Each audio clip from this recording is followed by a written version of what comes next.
Welcome back from spring break and the beaches of Cancun. Today's lecture is about the creation of a new social democratic system in the aftermath of the Second World War, primarily by the Labour government that was elected in 1945. But as you've all been sunning yourselves in Cancun, I'm going to just begin by giving you a brief resume of where the class, what the class has been trying to do and where this next series of lectures fit in. So the big narrative arc of the class that I've been trying to drum home to you over the last couple of months is about what I have described as the rise, fall, and reinvention of liberalism. So we looked at the way in which liberalism emerged out of a critique of the ancien regime in the 18th and early 19th century. We spent a good deal of time looking at the forms of liberalism in the 19th century and its persistence into the 20th century. And today we're going to look at its displacement by a new system of political and economic management that became known as social democracy. Now, when I grew up, not being 4 in 1997 like some of you, in the 1970s, this system was still very much in place and still seemed very secure. It was a system that in many ways had grown out of the wreckage, not just of the Second World War, but out of the experience of the political and economic chaos of the 1920s and the 1930s.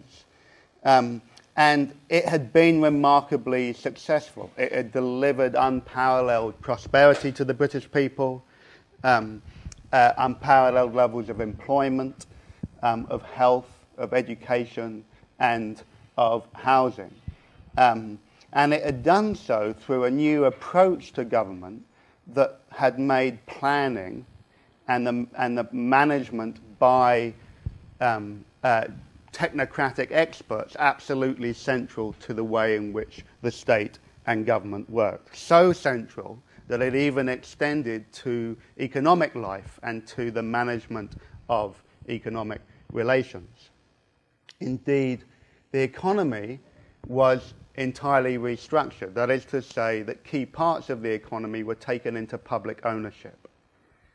This is a radical departure from the idea of free market economics that had become so associated with liberalism in the 19th century. And the idea was to take the key sectors of the economy into public ownership, to be owned and run by the state in order to make sure that the economy, then the market, bent to the will of the people and delivered key areas of social improvement.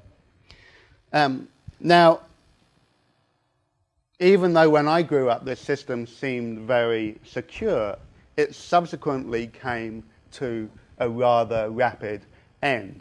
And so in the next few lectures, I'm going to be basically talking to you about what I describe as the brief life of social democracy. Okay, this is how it is that social democracy was constructed and how it operated from the 1940s, and then how it begins to be dismantled and displaced by something that we now understand as neoliberalism from the 1980s.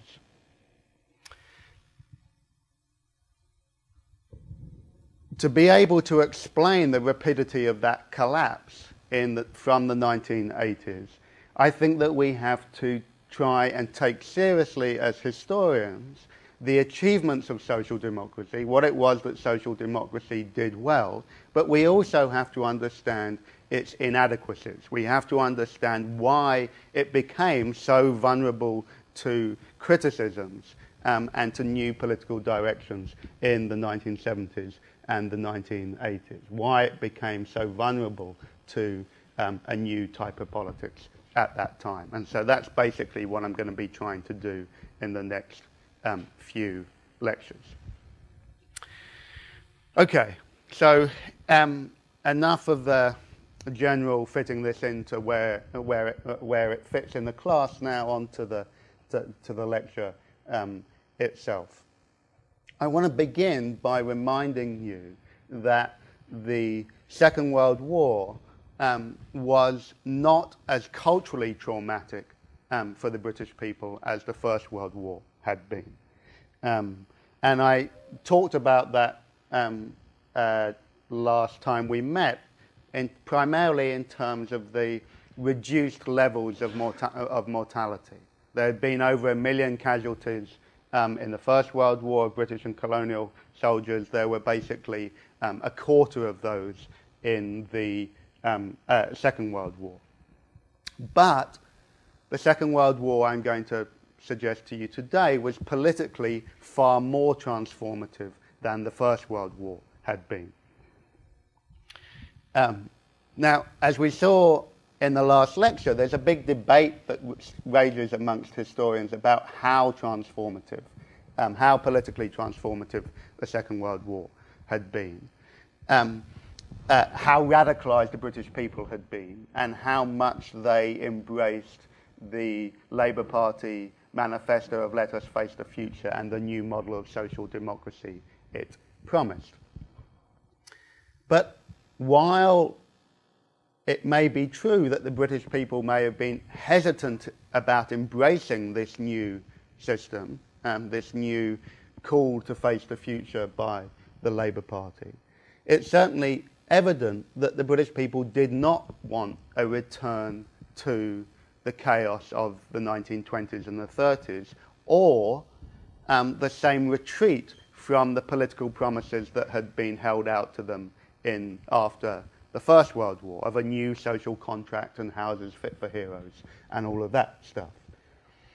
In many ways, I think that the unemployment and the hunger marches of the 1920s and the 1930s became a symbol of that lost generation and of the lost promises after the First World War, of the wasted human capital, of the suffering and the inequality that had characterized those decades. It was this that the British people never wanted to face again. Now, if the English Revolution that George Orwell had so wanted to happen in 1941, 1942 arrived, it came not as Orwell hoped, as a democratic revolution, I'm going to suggest, but it came as a technocratic revolution. What do I mean by that?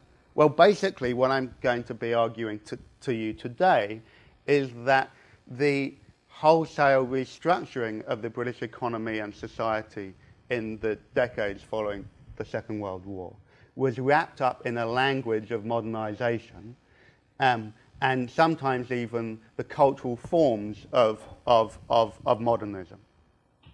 In many ways, what this meant was that there was a growing prestige, and indeed dominance, some would say, of the idea that particular groups of experts knew more than the British people and were held responsible for the reconstruction of post-war society. In this sense, I think that while it may be the case that the British people had trust that those experts would reconstruct society in ways that were fair for all members of the population, they didn't necessarily ever have a democratic mandate. Those experts weren't being driven by a popular mobilization or a democratic will. In many ways, the work was simply delegated to them. In this sense, I think that you can think of this process as not dissimilar to the forms of intervention upon society that we saw happening by experts promising a new science of government in the 19th century. When I talked about the way in which liberalism created this new domain called the social, where you would have people like Chadwick designing new systems of sanitation or of workhouses to work upon people that were considered to be not yet proper liberal subjects. So in some sense, what we can see here is a continuation of a belief in the science of government and the role of experts in reshaping society. The key difference here, the really, really important difference, is that those 19th century interventions were about particular groups of people, those who were seen to be inadequate in some respect, whether they were poor, whether they were unsanitary, whether they were ignorant, etc., etc. The interventions that come after the Second World War are interventions made in the name of society as a whole, of society as one large community.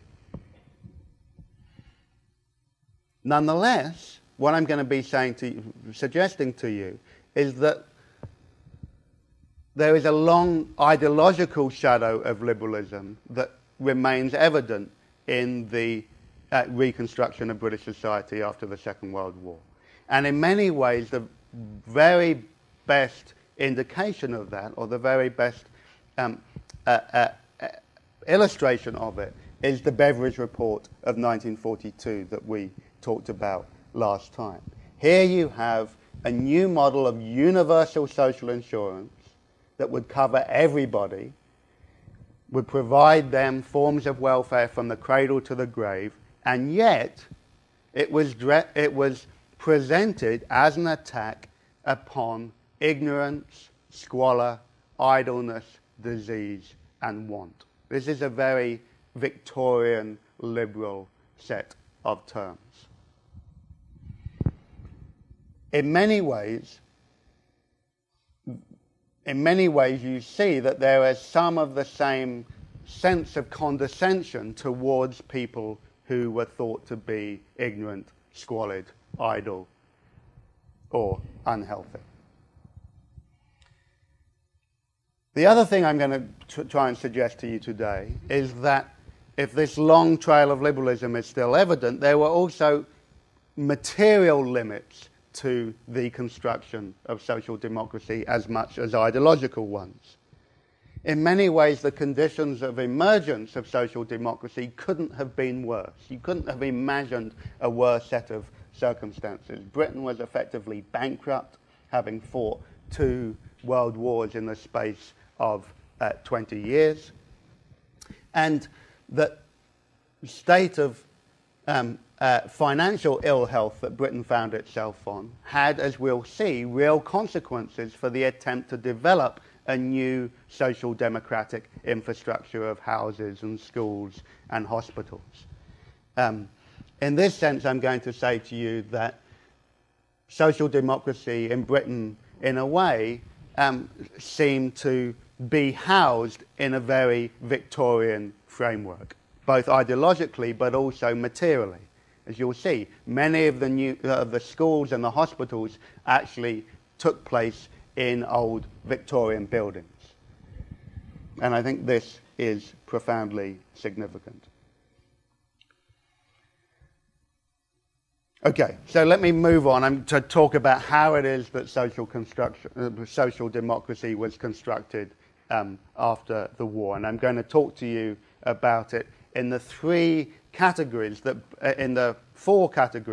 were so important to the Beveridge Report. In the idea of employment, of education, of housing, and of health.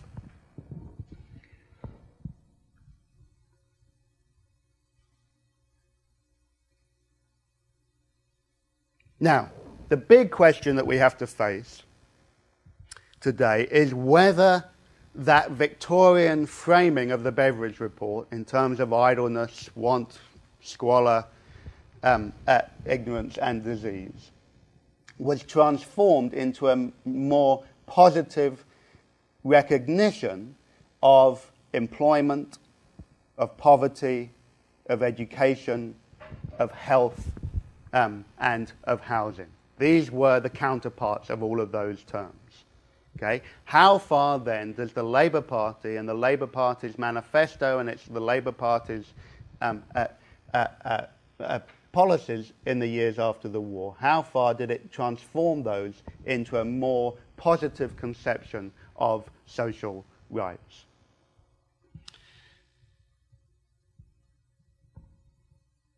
And what I'm going to try and do is show the way in which they try and do that in each of these areas, but I'm also going to try and highlight some of the limitations that were evident in that process. So let's look first at the idea of employment, of how idleness is transformed into a discussion of employment, and not just employment, but full employment.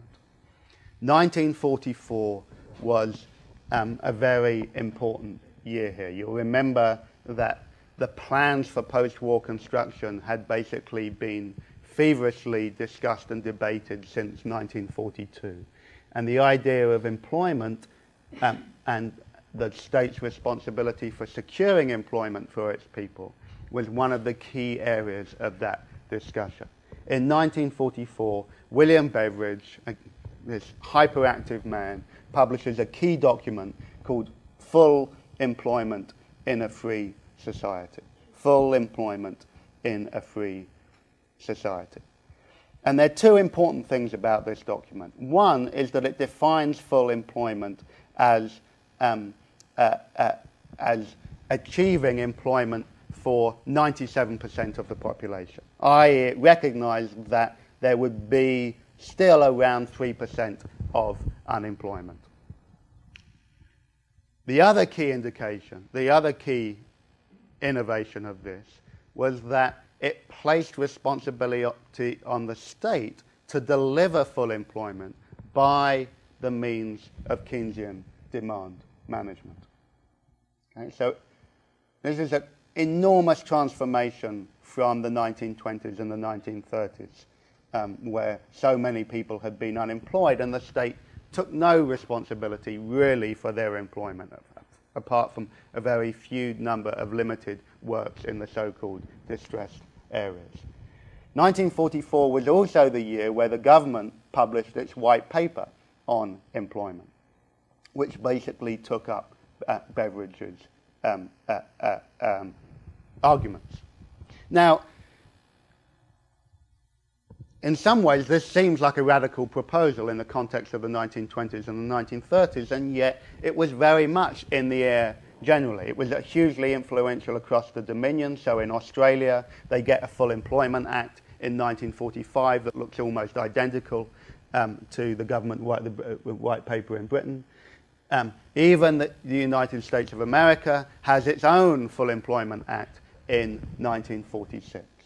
Okay? So this is something that is not unique to Britain in any sense, but we need to just pause to remember that if the 1920s and the 1930s had been characterized by anything, it was by the normalization, rather like we have now, that somewhere between 10 to 15% of the population are going to be unemployed.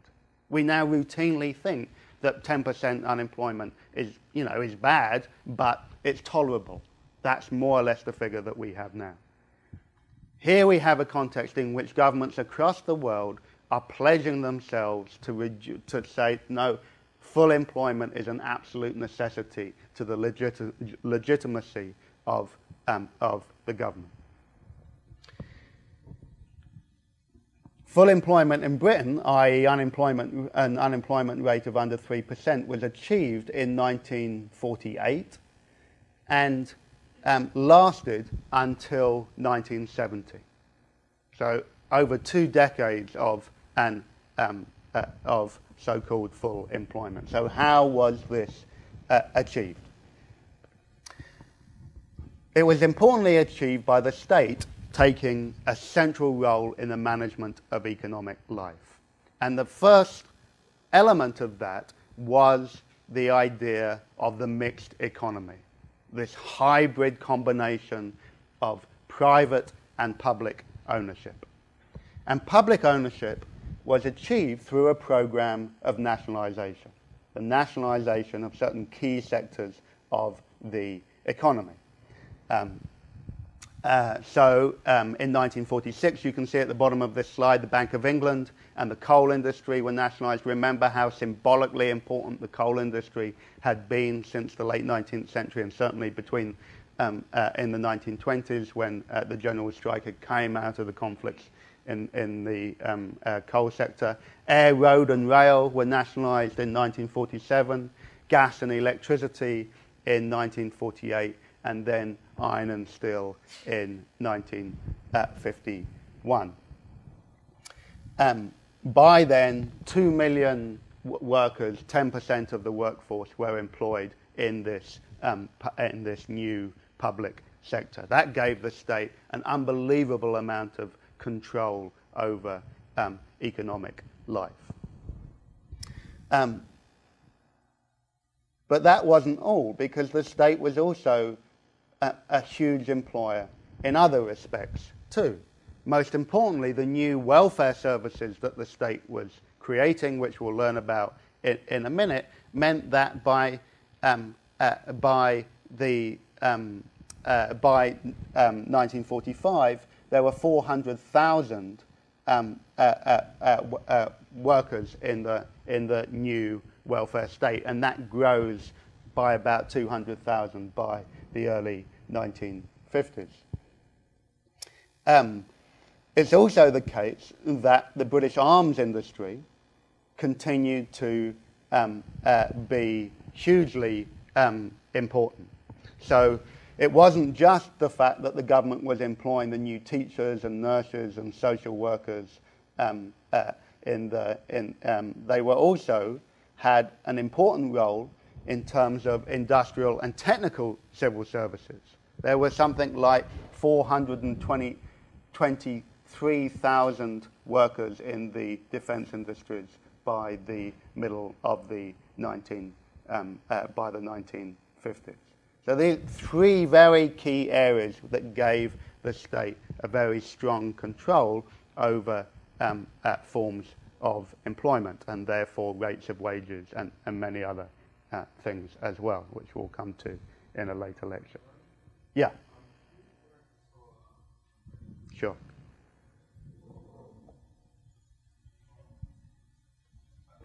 Got it?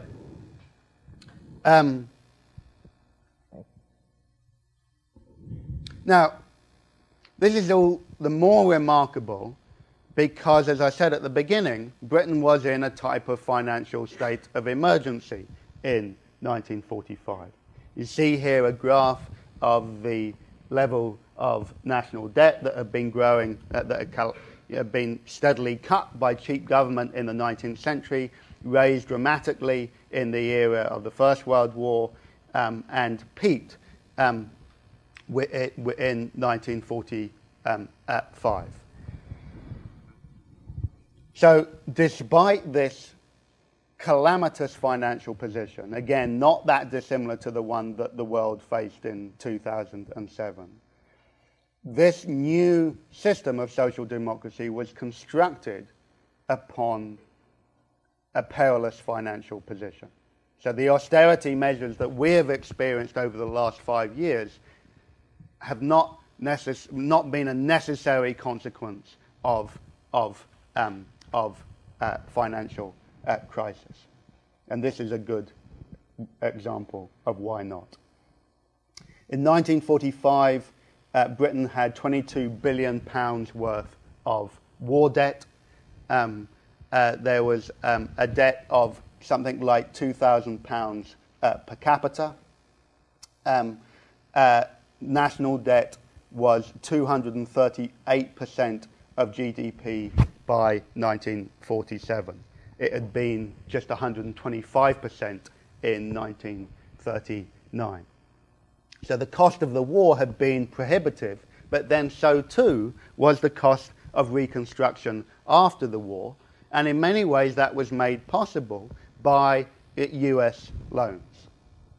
£145 million were borrowed from the American government, and there was a line of credit for a further £930 million, which was to be paid back over 50 years at a rate of 2%. Indeed, the last loans paid off to the American government came in 2006.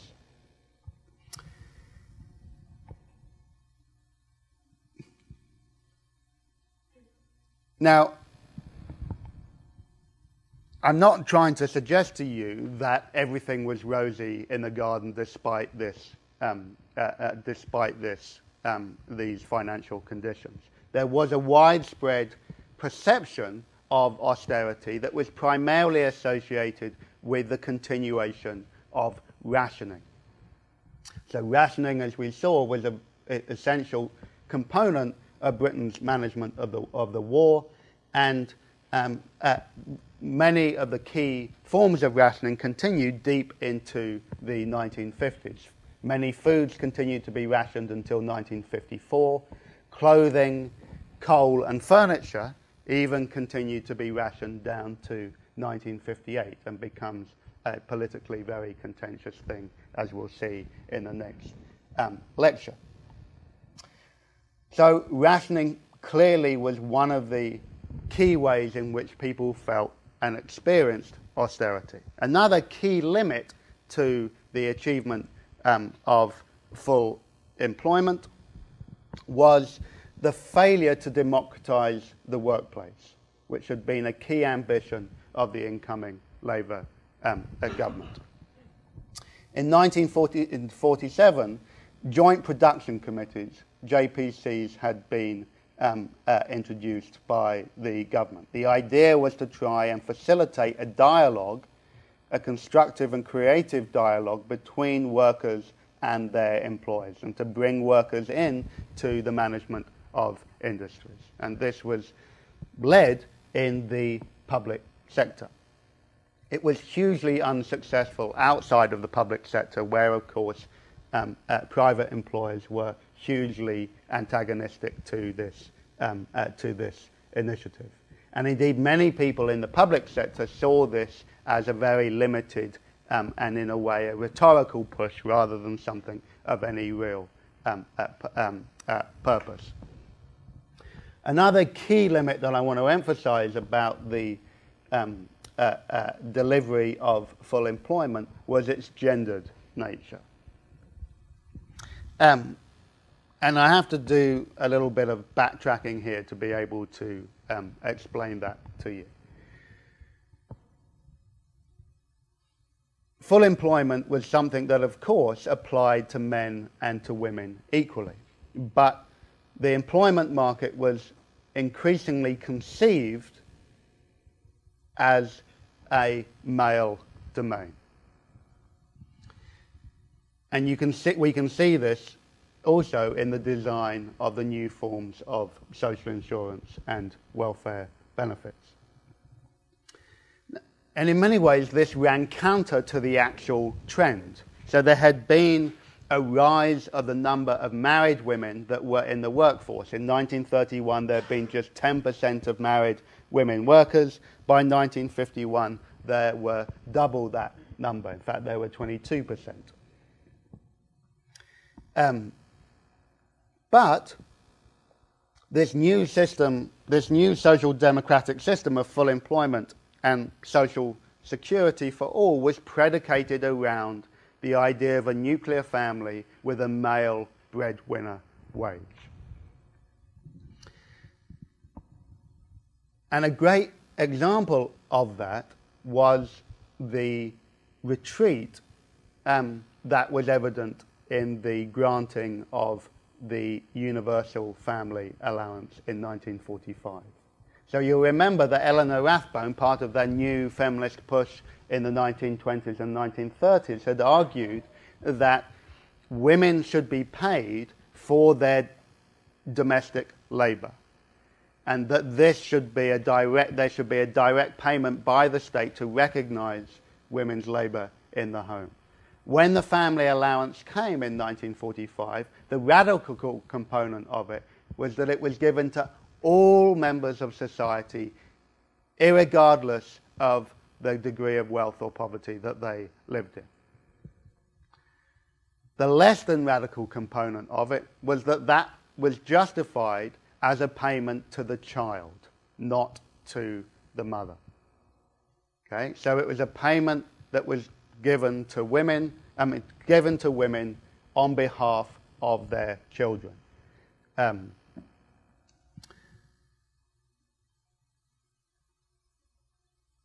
motherhood became increasingly, just as it had after the First World War, so too after the Second World War, there's an enormous push to try and get women back into the home and to back into a conception of motherhood as a key social responsibility.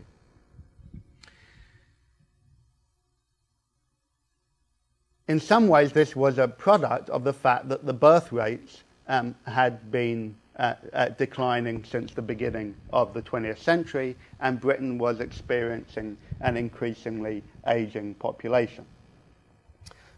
So between 1901 and 1951, the percentage of the population under 1 year old fell from 15% to 10%.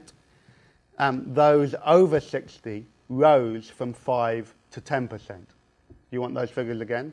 From 1901 to 1950, 51, 15 to 10% of the population were under 1, i.e. 15% in 1901, 10% in 1951, and 5% over 60 in 1901, 10% by 1951. And as we saw very briefly in that discussion of evacuation last time, the new psychological services had increasingly emphasized the importance of the attachment between mothers and their children. And the idea that absent working mothers would produce antisocial children, juvenile delinquents, became very common in the delivery of social services, and was authorized by the studies of John Bowlby in his book, The Maternal Care and Maternal Care and Health, published in 1951. Okay, there is a lot there, but I've got a lot more to get in, and then I'll stop at the end, and you can ask me about all of this stuff and anything that is not clear. Let's talk about education for a bit. 1944 sees the passing of the Education Act that provides compulsory school to everyone up to the age of 15. It was passed by a Conservative minister, and yet seemed to provide an unparalleled level of education to British children. Tried to provide a more a system that promised to provide equality of educational opportunity for all children. And it did that in very complicated ways. First of all, it didn't abolish private schools. The abolition of private education wasn't even really on the agenda in 1944. What it did was abolish fee-paying grammar schools and made them and maintained them by a direct grant from government. Some of those grammar schools broke off and became independent private schools. There is a massive expansion of school construction, many in spectacular sort of modernist concrete designs like the one that you can see on this slide. 536 new secondary schools were built between 1945 and 1956. But over 5,000 schools were left over from the pre-war period, and most of those had been constructed after the introduction of the Education Acts of 1870 and 1880. So much of this new educational system would continue to be housed in this old Victorian infrastructure. a sense of the way in which education would provide a new model for the construction of a complete and holistic social community was also evident in the provision of universal school meals. School meals provided to everybody. You'll remember that school meals had been introduced in 1906 as a way of trying to improve the health of the poor. Now they were going to be provided to all children, and yet there was a distinction between those who were going to get it free and those who would have to pay for it, and this was done by a means test. So you'll remember the hated means test of the restructuring of unemployment benefit in 1931. In many ways, this was just transplanted on to the education, to the school meal program, so that if you came in under a certain income level, household income level, you got the free meal, and that lasted down till 1968, when someone called Margaret Thatcher actually abolished it. By 1956, only 48% of the school population actually ate school meals.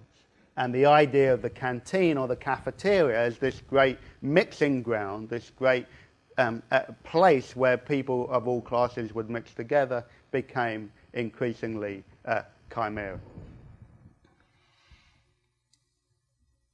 I love this image of this school. This is Edge Hill Secondary Modern School in Liverpool, built in, I think, 1956.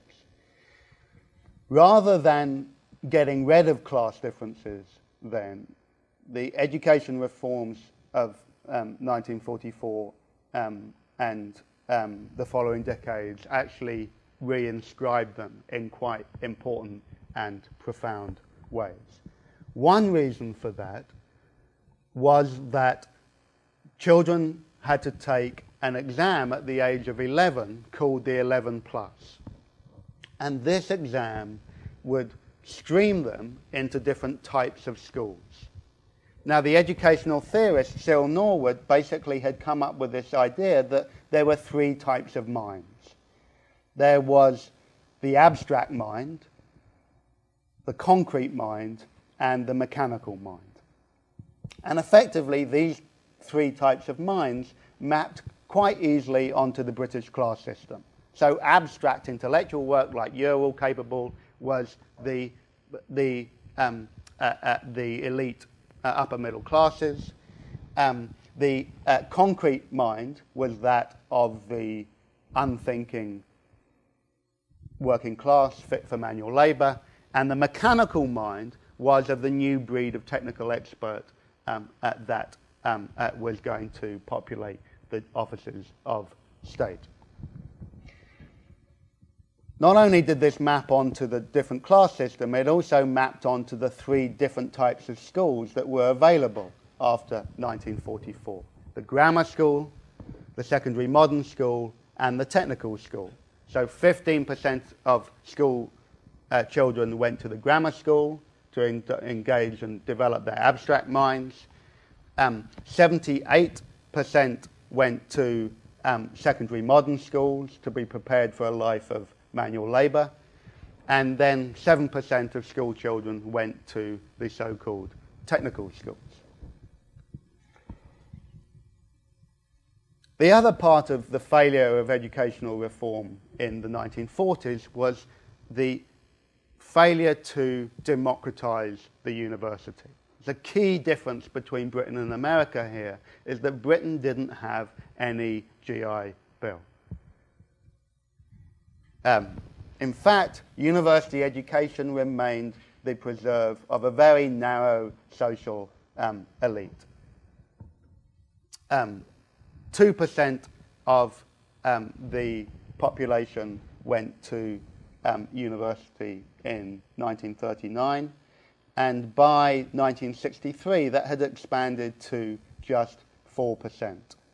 Now, that tiny expansion had been made possible by the provision of scholarships that the Education Act had brought in, And there were a whole new series of campuses of universities like Nottingham, built in 1948, University of Southampton in 1952, University of Hull in 1944, Exeter in 1955, Leicester in 1957, etc., etc., etc. So there were new campuses and there were new people going to university, but it remained a remarkably small percentage of the population. Anybody else wanting a type of higher or further education basically went to adult education classes. And in 1945, the Workers' Educational Association, the WEA, was holding classes for about 20,000 people, and that grew over the next decade quite considerably. So, that's education. Let's look at health. Before the war, Britain had basically had a tripartite system of healthcare, if indeed you could call it a system at all. There was healthcare provided by charity, there was private healthcare that the salaried middle classes could use, or there was healthcare through through insurance. And there were basically two ways of doing that. One was through social insurance, which of course was limited to a certain number of workers, as you'll remember, and through an organizations called friendly societies. And all hospitals were basically organized on a sort of local, local level, including those, of course, provided by through the Poor Law. As early as 1930, the British Medical Association, not an organisation renowned for its radicalism, had begun to conceive of a new type of nationally organised healthcare system. And this was a plan that they pushed again in 1938. And you'll remember the organisation Political and Economic Planning had also come up with a plan for a national health service in 1937. So in 1946, Britain gets its fabled NHS, the National Health Service. And the National Health Service is committed to providing free healthcare to everybody. Completely free healthcare to everybody, and healthcare included dental care, optometry, and mental health, as well as regular medical care. Over 1,000 local voluntary hospitalized were brought into this new national system, and all the doctors and auxiliary staff working within it were put onto a unified single salary scale. Moreover, there was a creation of a new type of system that worked in a type of a triage system, where you had a local general practitioner, a GP, that you would be your first port of call. He, because it was almost invariably he, although there were women doctors in growing numbers in the 1950s and the 1960s, could refer you to a local hospital for extended treatment, and there was the provision of so-called community health services outside of the hospital system, such as maternity and child welfare clinics, the provision of health visitors and midwives that would visit you in people's home, and health education programs that were carried out in schools, where, for instance, things like vaccination often took place. So this is a hugely ambitious, very radical, sweeping measure that makes Obamacare look pretty pathetic. But it also had real limitations and constraints. Even though there were an enormous number of new hospitals constructed in the 1950s especially. Most hospitals were taken over from the old voluntary sector, the old Victorian thing. Some often many old workhouses became hospitals. I just heard a radio program yesterday about a hospital that just closed down that had been an old Victorian prison. And 21% of those hospitals had been built before 1861. So there's another good example of the sort of Victorian infrastructure of the new social democratic system. And the amount of money, capital investment in new hospitals was tiny compared to that on housing and education. £500 million were invested in housing and education. Up to 1954, just 10 million had been invested in the health sector. Almost there. Housing is the last area, and then I'm going to give you a break. So you'll remember that the war and the experience of the Blitz had basically meant that Britain had lost something like 1 million houses during the war. And you'll also remember that during that process, new plans for the reconstruction of British cities had gathered apace. In many ways, the most influential of these planners was Patrick Abercrombie, who you've met before as part of the group that set up the Council for the Protection of Rural England, and was a professor of town planning at the University of Liverpool and then at University of College London. Patrick Abercrombie is hired by the government to create new plans for a number of cities, including Plymouth, which had been very badly bombed because it was where the Navy was based in 1943, and most famously his plan for the County of London later that year. What you see here is his plan for Plymouth. One of the interesting things about the town planning that went on for Reconstruction is that many people have the preconception that they were simply imposed by these new town planning experts. In fact, there is a really interesting process in which town planners like Abercrombie undertook a whole series of social surveys and forms of public consultation to try and get people's input into how they wanted their cities to be rebuilt. So there was an attempt to try and democratize the program of social reconstruction in cities. The key point that I want you to get here is that for Abercrombie at least, reconstruction had to be about creating a new type of social community, just as in education and in healthcare. And for him, that meant designing cities around discrete villages that would be socially mixed. Okay? There had been a widespread perception that the development that had occurred in the 1920s and the 1930s had led to colonies, what Aneurin Bevan, the housing minister, called colonies of low-income people and rich people, of basic social segregation in the in towns and cities. And the idea of town planning was to try and hybridize cities around what were effectively the idea of an ideal village type.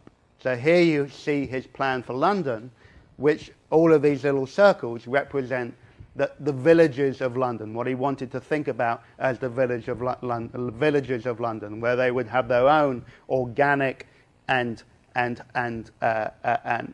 socially hybrid communities, like he thought still existed in the countryside. Now, there were several limitations to the reconstruction of British cities. There was a limitation on the number of houses that could actually be built, and this became a huge political battle between the Labour Party and the Conservative Party. The Labour Party built around 200,000 houses a year during its administration. The Tories came in claiming that they could build 300,000 a year, and that was something that they achieved during the early 1950s. But the emphasis on the numbers of housing meant that the types of public housing that was created, because all of this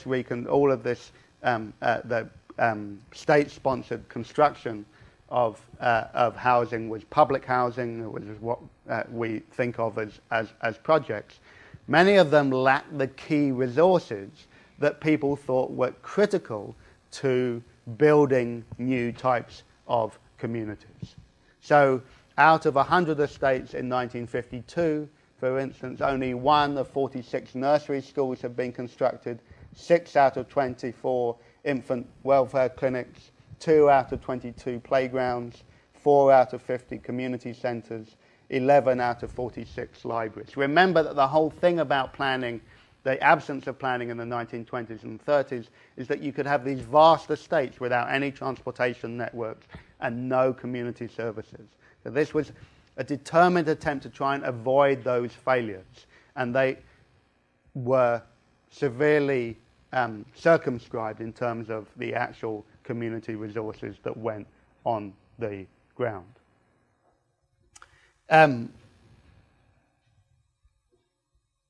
The attempt to democratize the housing project was also evident in the creation of community associations in 1945, which were going to self-govern these new housing estates. And it was thought that this too would be a place where there would be a mixing of social groups, and this would help create the very model community that the government wished to build.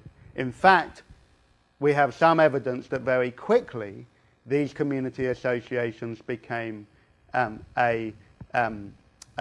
dominated by the middle classes, not the working classes, and that many of the residents of these estates felt excluded or antagonized by the work of their community association. Let me show you a quick clip of this stuff on town planning, just so you can stop writing for a bit. If this works. Why is this not working? No? It's all right.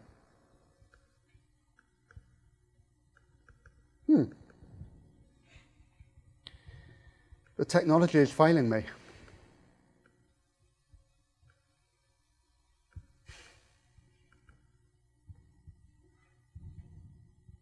See if this will work.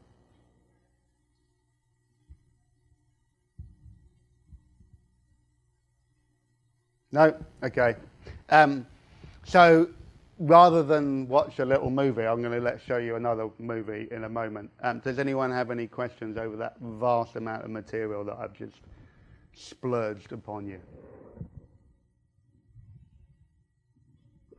Is it clear that the key things that I'm trying to say here, which is that in all of these areas that I've been talking about, you can see an attempt to create a new universal conception of society as one big community, where everybody gets universal benefits, where everybody gets an education, where everybody gets healthcare, where everybody gets employment. But within that conception of a universal society, there continue to be marked differences of provision or of experience. That's really the key thing that you have to get, as well as the fact that many of these new developments were constrained by the financial conditions in which they were created, and therefore they were housed in this Victorian infrastructure. Did you have a question? Yes. Did you say that the public housing projects were intended to house middle class and working class in a mixed community? Yeah, I mean, we're not talking about necessarily about the salaried middle class, although in the cities that were that had really suffered a major loss of housing stock, places like London and Plymouth and Coventry. It was possible to imagine public housing projects as being socially mixed in across quite a large range of social groups. It tended to be much more, in most areas, working class and lower middle class people. Any other questions? Yeah, Eric. Yeah. Yes. So there was basically three types of, rather like the tripartite healthcare system before the war. There was a similar sort of tripartite educational system. You had elite private schools. You had these grammar schools that were fee-paying or had a charitable endowment that enabled some that provided scholarships for some people, and then you had local school board schools that had been created in the 1870s. And so what they did was abolish the fee-paying grammar schools. Some of them decided that they didn't want to become part of the public system, so they went independent, but most of them became maintained by the public sector. Any other details? Yeah. Just to clarify, for the Victorian infrastructure part of EPP, are you just arguing that this is like having to do with financial conditions, or are you saying it's more like symbolic ability to get away from this? I'm saying both of those things, really. I'm saying that there were. What I'm trying to say through the whole lecture is that this system remains marked by the long shadow of certain liberal conceptions that continue from the 19th century. I'm certainly suggesting that, and I'm also trying, and this is slightly slippery because there's no real causal, clear causal chain of connection that I'm pointing to, but I'm also saying that the fact that they're housed in these old Victorian buildings is a part of that, and it's a part of it that is produced both by the fiscal conditions that Britain faces, but also by the idea that it's fine for a workhouse to be repurposed as a hospital, and that completely fails to recognise that for many people going to a workhouse, even after it's repurposed as a hospital, has deeply, resonant symbolic fears. I've got to move on, but if I have time at the end, you can ask me again. Okay, so what I'm going to do now is talk about the Festival of Britain in 1951 as a way of trying to wrap this stuff up. So, you're all so smart, you'll have immediately recognized that 1951 is, of course, the centenary year of the Great Exhibition of 1851. And the Festival of Britain was self-consciously designed as a restaging of the Great Exhibition, but a restaging not to build a cathedral to the liberal virtues of liberalism and free trade, as the Great Exhibition had been, but to showcase instead what it was that the new type of modern social democratic Britain was going to look like. Now, one of the reasons why the Festival of Britain was staged was because the Labour government was conscious that it had been less successful than it had wanted to in actually being able to provide the physical manifestations of the social democratic system that it sought to build. It recognized its own limitations in the systems that it had set up. And it recognized the continuing disenchantment of many with the climate of austerity that rationing was associated with. So the Festival of Britain was intended, as its official programme stated, to be a tonic to the nation, to try and lift everybody up into good spirits, and to show them that if they keep faith with this social democratic project, this will be the world that they will inhabit. It was meant to showcase all the things that could be achieved but hadn't yet come to being. It was a showcase for this new technocratic vision of a social democratic country. And it was relentlessly modernist in design and implementation. Its main centre was here on London's South Bank. And much of this still, this is Festival Hall, which still stands more or less opposite the London Eye, a little bit further down the big wheel, a little bit further down the river, but effectively there. So part of what this very modernist buildings and design features were meant to do was to be able to not just show people what the world that they could inhabit, but also to cultivate their taste for a more sophisticated series of goods and designs. London was the real showcase of this sort of modernist vision.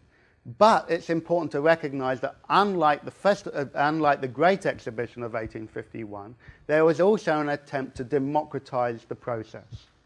And that was achieved by local festivals, by the idea that local towns could put on their own festival displays and events. It was meant to animate the sort of civic culture of these towns and to get them to think about their history and their vision of their own future. This was something that had been utterly absent in the Great Exhibition, which you'll remember had been primarily orientated around manufacturing and the goods of manufacturing areas. Many little local towns had their own festival events in 1951. And hopefully this will work. Yes, it will. So you can actually watch a movie without me talking.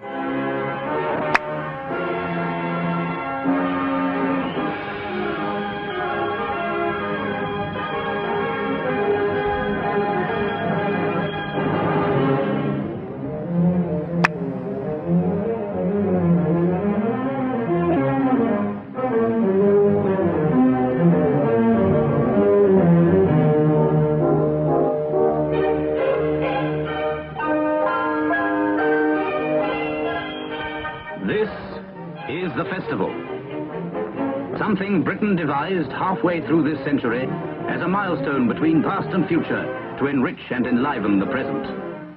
A diverse place of serious fun and light-hearted solemnity, reclaimed from the bomb rack and the decay of years. Here in the heart of London.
so lame, isn't it? It's about 5 balloons.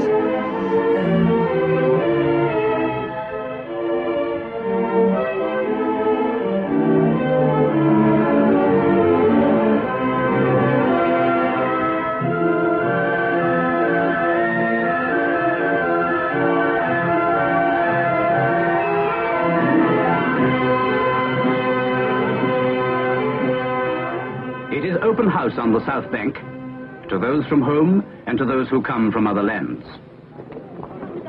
Στην όρεξη ως το αριοθούμενο αυτοκίνητο θα μπορεί να χρησιμοποιηθεί πλατιά. Αλλά Meine Malung hier, or how many I took my kids over to the fun fair last Saturday. We had a wonderful time. The thing that impressed me so much was the fact that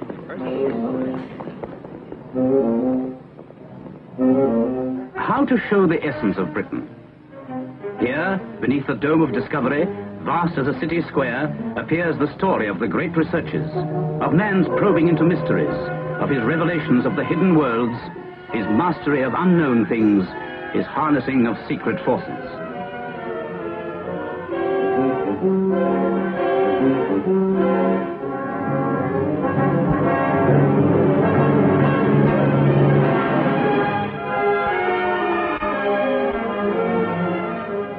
This is the world of the pioneers, of Darwin, who opened new doors of thought, of Newton, of atomic research,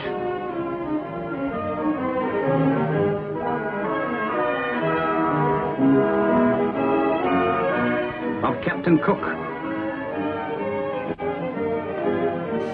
of nuclear physics, and great works of humanity. Florence Nightingale.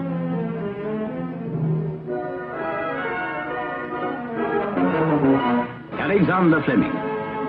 And so to the world of today, to the things we make, machines, radar, and jet propulsion, speed and ingenuity. The skills that made the British workman famous. On that note, I'm not going to have time to talk about that. So the thing that I really want you to get there, and you can watch the full movie from the website, is how self-consciously modernist the South Bank was, and what an emphasis was placed upon science and technology as transformative. This is very, very different to anything that you saw in the Great Exhibition. There's a very particular singling out of the things in the past that are thought to be workable for Britain's future, and it's science and technology and a certain amount of social and social compassion with figures like Florence Nightingale. So it's not science and technology for the sake of science and technology. It's science and technology for the delivery of a new type of society, and that's the really key thing that I want you to grasp. I actually have the original program for the festival in my office, so if anyone comes to talk to me in my office hours, I'll let you touch it. Okay, so let's wrap this up. Okay, so the first and really most important thing that you've got to get is that after the Second World War, the Labour government puts in place for the first time this new system of social democracy that promises a new social contract between the British people and the state, that tries to build a new model community of society as an alliance of all social groups and classes, and does so through the provision of universal forms of welfare available to all, and delivered through this combination of the mixed economy of public and private ownership. And that this system that is put in place in the 1940s is a system that persists and prevails right the way down to the 1980s, and some would argue much further than that too.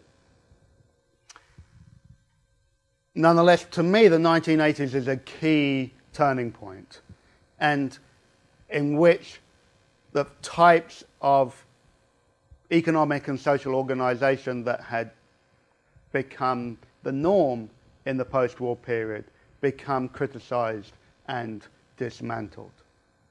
And